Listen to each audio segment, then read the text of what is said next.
It's raining right now. There's a natural electricity in the air at this moment. Feeling this and being inside of it is a blessing.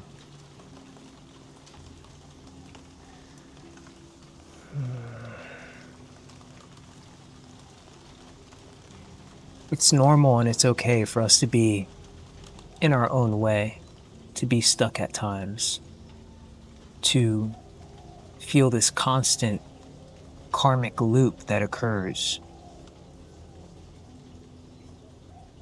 And we can see them as mental patterns, as thoughts that keep coming up and getting in our own way and prevent us from being our most authentic and true self.